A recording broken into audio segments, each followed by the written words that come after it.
con el programa y arreglando algunos impases con los invitados, que bueno, entendemos pues que en este momento todos los analistas políticos y también los mismos candidatos al Congreso están recibiendo muchísimas llamadas y conexiones de parte de los colegas de prensa, puesto que estamos en un momento caliente de la campaña. Esto es así y eso es positivo porque toda la ciudadanía tiene la obligación, el derecho y tiene la necesidad de saber hoy más que nunca sobre todos nuestros candidatos, sobre las personas que postulan y que ya no nos vengan como otros años que pasaban que no había filtros y pasaban de largo y teníamos candidatos como por ejemplo aquella candidata que ahora está postulando, ¿verdad? Por Cerro de Pasco y que no conoce la ciudad, que tiene toda su familia postulando y el señor López Aliaga diciendo pues que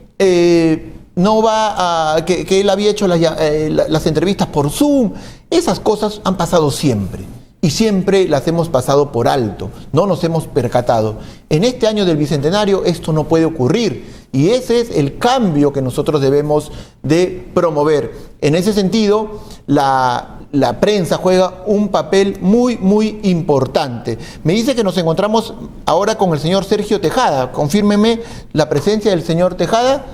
Efectivamente, se encuentra Sergio Tejada de Juntos por el Perú con nosotros, con quien vamos a empezar a hacer este análisis ya un poco empezando en macro, porque entiendo que si le hago la primera pregunta, ¿quién ganó el debate? La famosa pregunta del día, me va a decir que Verónica. Pero vamos a ir un poquito más allá. Sergio, muy buenas noches, bienvenido. Hola Ramón, ¿cómo estás? Muy buenas noches, un gusto saludarte. ¿Qué te pareció el formato utilizado el día de ayer o la noche de ayer? ¿Te pareció que es cómodo, que permite al elector ver un poco el perfil, la reacción de la personalidad de los candidatos tal vez?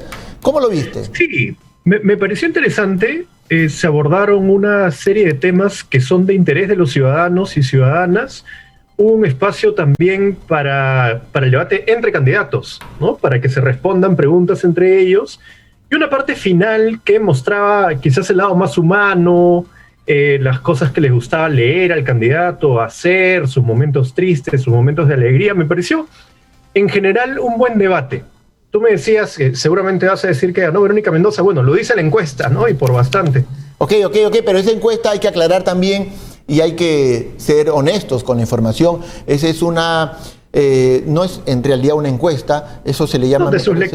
De sus televidentes, ¿no? Claro, o sea, las personas que han llamado al canal o han votado a través del QR, ¿verdad? Y han expresado su voto, que no sé si sea representativo realmente como son las encuestas por la metodología, pero en todo caso vale para ver, como tú bien dices, algunas cosas, sobre todo pequeños detalles que vale la pena comentar. Me pareció interesante en dos aspectos y quiero que ahí tú me ayudes.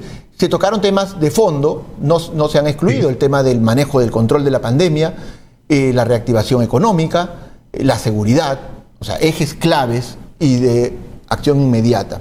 En ese panorama, sabiendo que Verónica ganó el debate para Sergio Tejada, ¿quién ocuparía el segundo puesto? Mira, yo siento que Verónica tuvo respuestas muy claras, mostró además una coherencia con el plan de gobierno y con un equipo técnico que ha venido acompañándola. Ha respondido, como tú has dicho, temas de seguridad, de lucha contra la corrupción, de respuesta a la pandemia. Yo creo que ha estado bien. Yo te podría decir quién para mí fue el peor, ¿no? Yo creo que Urresti fue el que tuvo un peor desempeño. ¿Te pareció? Claramente. Bueno, debatible, aceptable. Me pareció que ahí en el caso, sobre todo, propositivo, me pareció que se notó ciertas limitaciones en el señor Forsyth. Creo que las respuestas a la pregunta no eran directas También a lo que le estaban preguntando, sino más bien respondía otra cosa, lo que él ya tenía preparado, y eso es muy notorio en formatos tan precisos, ¿no? Sí, yo siento que Forsyth repite permanentemente su idea de la mismocracia y los políticos tradicionales y que él no es uno de ellos, y en cada pregunta lo repetía. Yo no siento que tenía contenido realmente en las respuestas.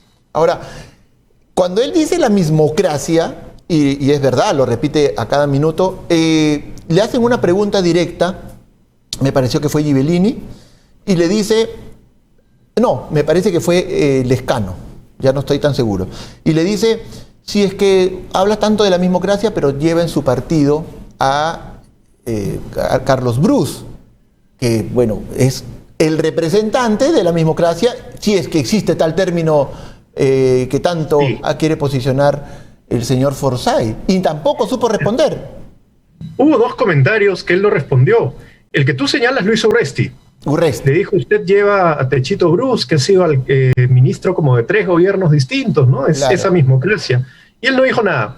Pero también Keiko Fujimori le dijo, usted lleva como 13 o 14 fujimoristas en su lista. Es verdad. Entonces, ¿cómo dice que es distinto, ¿no? Y lleva gente distinta. Claro, porque, es decir, si tienes coherencia, si vas a decir, atacar sobre algo que tú repites a cada rato, se supone que lo tienes muy claro, porque sabes que sobre eso te van a atacar. Entonces, la preparación tendría que ir en ese sentido, porque si es que tus asesores le dicen, tienes que repetir la mismocracia, tienes que decir, como empezó él diciendo, no, estos son los señores que nos han... Cuando te ataquen, tienes que tener reflejos para responder sobre eso que tú se supone dominas. Y sin embargo no lo tuvo. Además insistían que él era una persona joven y se necesitaba gente joven en el gobierno, pero él tiene 38 años y Verónica Mendoza tiene 40 años, ¿no? Tienen prácticamente la misma edad, digamos, no creo que se pueda descalificar a los candidatos por un tema etario. De pronto se quiere referir al tema de no tener antecedentes políticos, tal vez, ¿no? Que no sé si eso sea necesariamente positivo para gobernar un país. No, bueno, debería tener experiencia política, ¿no? Yo creo que ese discurso de la antipolítica nos hace daño. Necesitamos más bien gente que tenga experiencia y gente que tenga confiabilidad porque el ciudadana lo conoce, lo ha visto en su trayectoria. En su caso, lo hemos visto menos de 2 años en la Municipalidad de La Victoria, en un cargo que abandonó. Claro. Sergio, te voy a pedir unos segunditos que nos esperes, va a entrar Marta Moyano para seguir con este análisis. Marta Moyano también es candidata por el partido, en este caso Fuerza Popular, y le damos la más cordial bienvenida. Marta, muy buenas noches, me dicen que ya se está conectando con nosotros Marta Moyano y seguramente va a ser interesante también saber su punto de vista, habida cuenta que, como bien dije, para los seguidores de los candidatos es el suyo el que ganó el debate. No vamos a entrar a eso, por cierto, en este panel. Vamos a tratar de profundizar y ampliar sobre los temas que se trataron en el mismo. Marta, muy buenas noches, bienvenida. ¿Cómo está? Buenas noches, mucho gusto. ¿Qué tal, Gracias. Marta? Hablábamos con Sergio un poquito del formato. ¿Qué te pareció el formato utilizado en el debate de anoche? Bueno, ha sido para mí se ha podido mostrar a los candidatos, ¿no? Porque se les ha hecho preguntas puntuales y han podido los candidatos mostrar un poco lo que tienen como plan de gobierno. Entonces, bueno, los formatos lo hacen los que organizan esto, ¿no? Y bueno, yo he podido lograr ver cómo los candidatos pueden ¿te pareció que exponer sus planes? ¿Que te permitió el lucimiento de los candidatos? Para mí sí, ¿no? Para mí sí. Y lo que sí no entendía era por qué habían 3. Discúlpeme que estoy tosiendo porque en verdad estoy con COVID. Y por eso es que estoy en esta situación. Ah, caramba, Marta. En realidad no entendí por qué habían 3 o creo 2 periodistas, ¿no? O 3 incluso, haciendo algunas consultas o preguntas. Pero en fin, creo que es importante porque un poco ayuda a que los candidatos pudieran exponer realmente y que además se les exija la posibilidad de que lo puedan exponer lo que se les ha planteado, ¿no?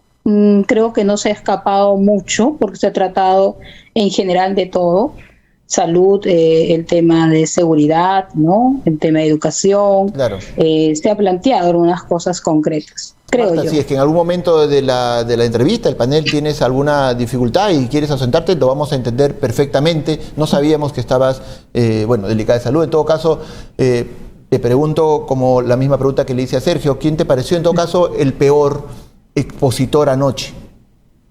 Bueno, yo estoy en política hace mucho tiempo y yo no creo que uno tenga que calificar de peor o mal a alguien. Yo tengo una candidata que ha expuesto allí.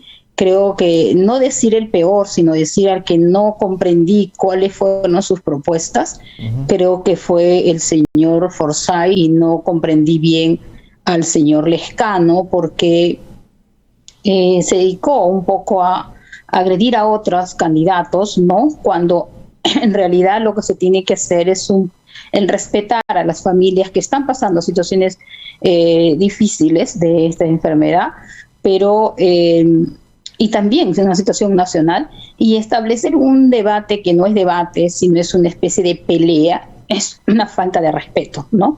Yo lo siento así, así lo vi, y vi al señor Urresti un poco como perdiendo el tiempo, defendiéndose sobre algo o acusando de algún tema, o que no le permitieron llevar a su esposa o algo así. Se pierden esos segundos de los candidatos para que puedan llevar la información, ¿no?, acerca de sus planes. Creo que eso ha sucedido y yo hago una invocación. Hagamos estos últimos días exposiciones, no peleas, es decir, no llevar a un nivel bajo a lo que nosotros le llamamos debates, ¿no? Los debates en el Parlamento tienen que ser anturados. Los debates en el Parlamento te llevan finalmente a acuerdos, ¿no? Acuerdos sobre ideas. Entonces, está muy mal que enfoquemos estos tipos de debates sobre acusaciones de uno con otro, señalamientos, etcétera, ¿no? Y no llevar propuestas. Para mí, las candidatas mujeres estaban mucho más claras, mucho más lúcidas, ¿no? Y bueno, por supuesto, mi candidata ha tenido propuestas concretas, ¿no? Muy bien, Marta. Sergio, lo que dice Marta es completamente cierto, estoy bastante de acuerdo con ella en muchos aspectos. Sin embargo, hubo un momento donde, bien dice Marta, el señor Lezcano atacó a la señora Verónica Mendoza sobre el tema de sus aliados en su coalición, como la llamó, ¿verdad? Refiriéndose directamente al señor Yehude Simón, aunque no lo dijo con nombre propio. Luego citó a Wikipedia, etc.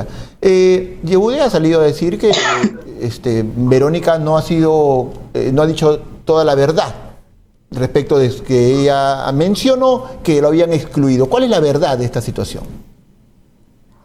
Bueno, primero me sorprendió ese ataque de Johnny Lezcano, ¿no? Bastante gratuito. Recordemos además que Verónica ha sido su compañera de bancada en un momento cuando hubo la bancada Acción Popular Frente Amplio, allá por el año 2014, si no me equivoco, 15, 16.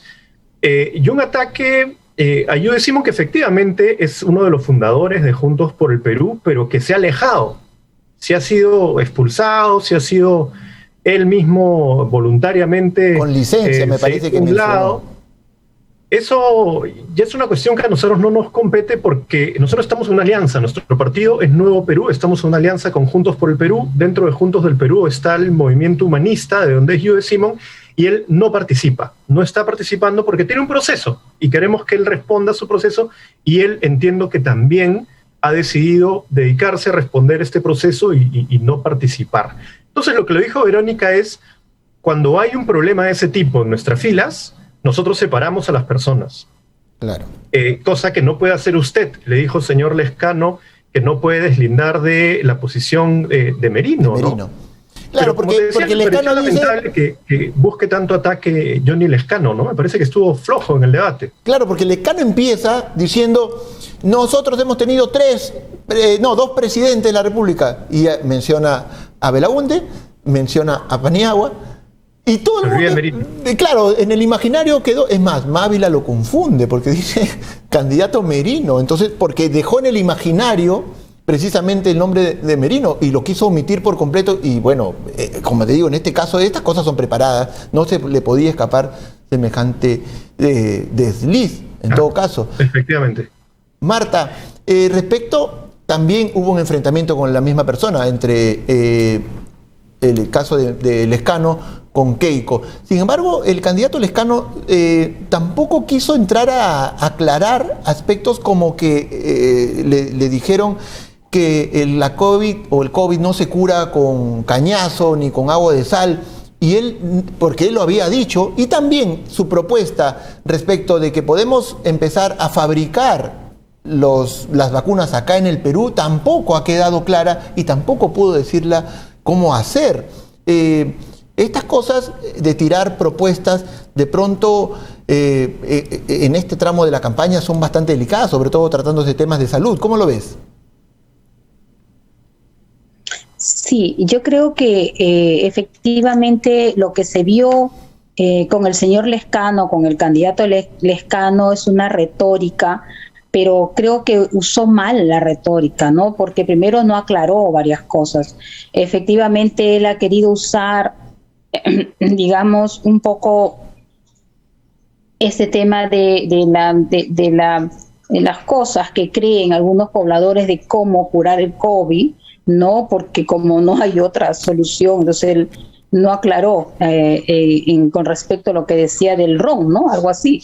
Del cañazo, o el cañazo, claro. Perdón, ¿no? Sobre el cañazo. La otra cosa que no aclaró es cómo sería, y que creo, y otra cosa que también le señaló Keiko ante una respuesta por un ataque, es que él no aclaró también cómo es que en el libro de Puño y Letra de Abimael Guzmán aparece un agradecimiento al señor Lescano, ¿no?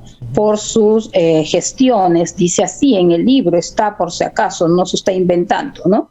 Claro. Tampoco lo respondió y se sintió agredido y empezó a creo defender. Que ahí, Marta, me parece que Keiko, digamos, se pone en bandeja de cierto modo, porque le da la oportunidad a Lescano de responderle diciendo en esa visita. Le da la oportunidad de seguir agrediendo, pero no respondió.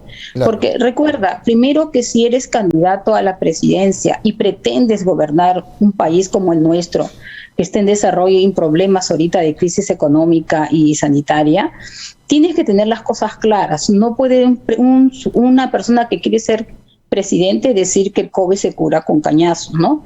Y otras cosas más. Pero también un presidente tiene que responder frente a una señalización, o aclarar por lo menos sobre el tema del libro de Puño y Letra. El señor no lo aclaró, ¿no? Simplemente mezcló un poco toda la respuesta. Y yo lo noté muy nervioso, muy eufórico, ¿no? La respuesta debió de ser: jamás recibí un agradecimiento de nadie. Pero el libro está allí. Y sí, lo que pasa es que finalmente él habla y ya Keiko por el tiempo no puede devolver la respuesta, ¿no? Claro. Ahora, Sergio, en la dupla o en el pequeño intercambio que se armó entre Urresti y George Forsyth respecto al tema de seguridad, digamos que de algún modo se vio que Urresti domina el tema. O sea, ha sido ministro del Interior, tiene control sobre lo que dice y no dice cosas por decir. Pero es un punto en el cual George Forsyth se atreve a decirle: me has copiado mi fórmula de ir a la calle. ¿Quién crees que en ese punto para ti estuvo mejor o más claro en esa pequeña dupla? Mira, el problema con Urresti es que parece que se lo toma toda la broma. Claro. No se toma en serio las cosas.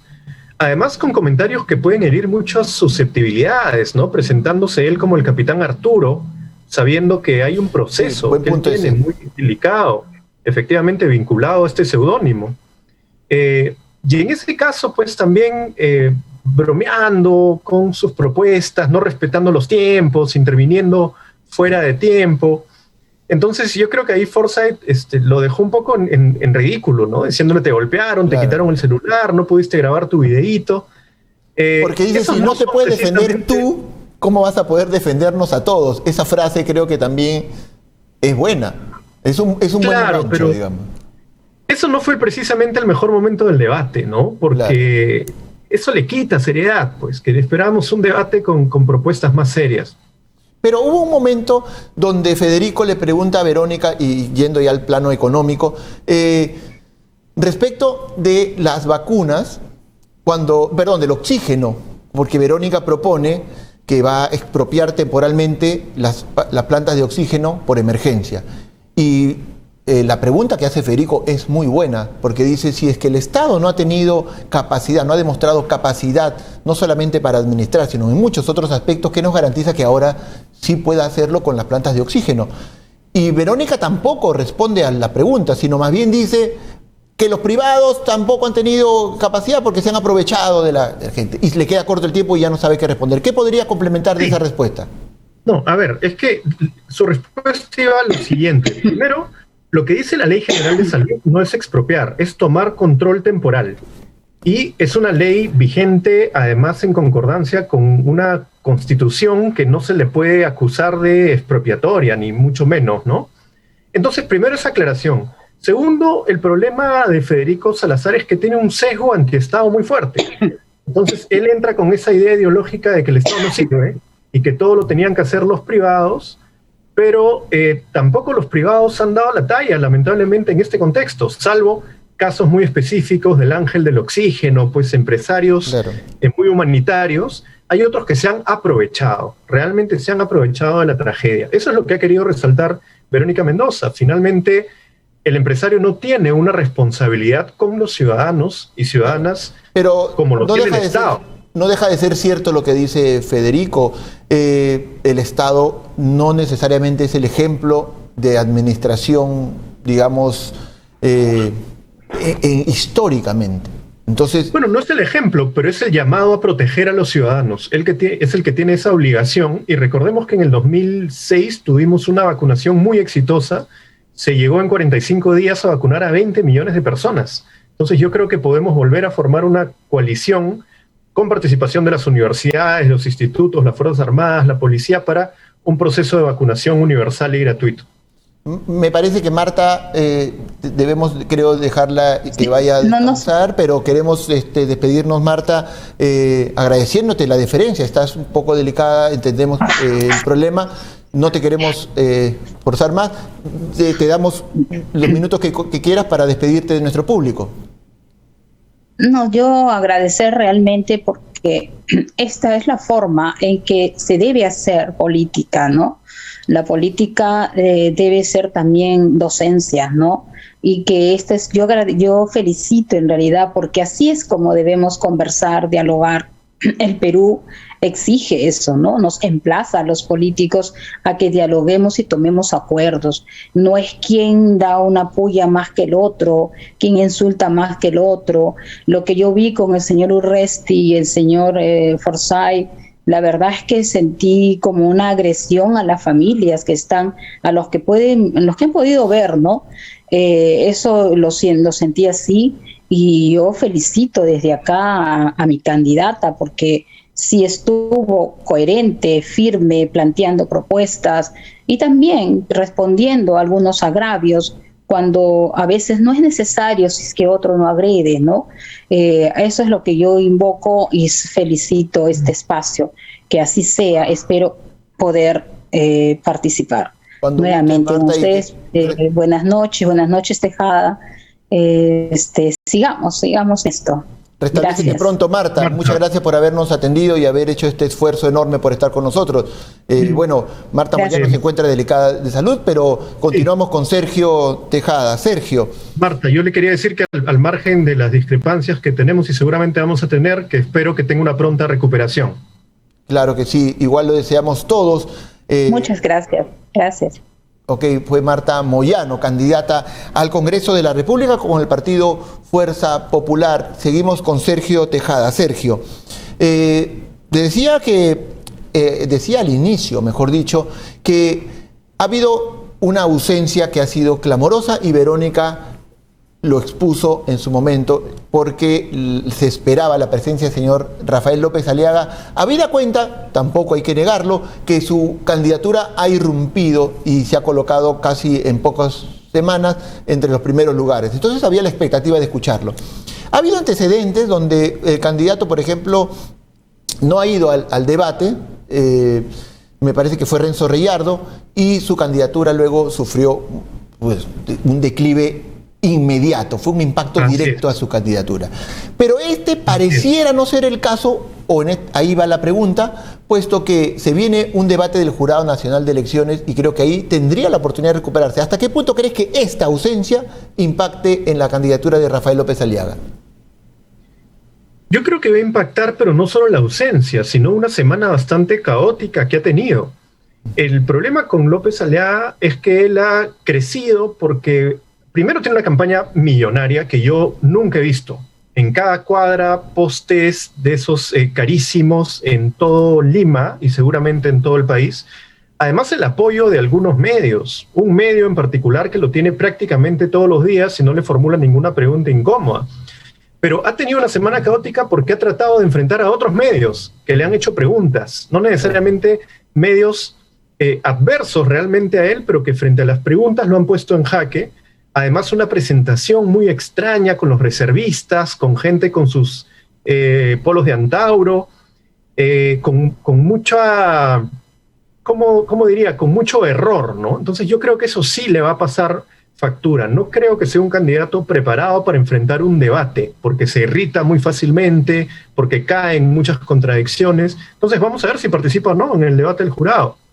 Ahora, lo que dices va en la línea también de que anoche mismo, a la misma hora, él lleva una entrevista con Mónica Delta, no sé si pudiste verla, la hemos revisado, y pasa lo mismo porque obviamente los periodistas tienen que hacer preguntas que de pronto son incómodas. Eso te ha pasado y te seguirá pasando.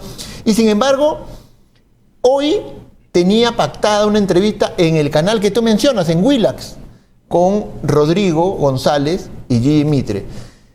Y se ha negado y ha mandado un mensaje diciendo: en vista de la emboscada de anoche de Mónica Delta, no voy a la entrevista de ahora porque no, o sea, entiendo que él considera una entrevista incómoda y hasta cierto punto dentro de los márgenes normales de una entrevista como una emboscada y hace como castiga a otro medio por eso, a menos que haya considerado el antecedente de ellos dos con Keiko, no lo sé.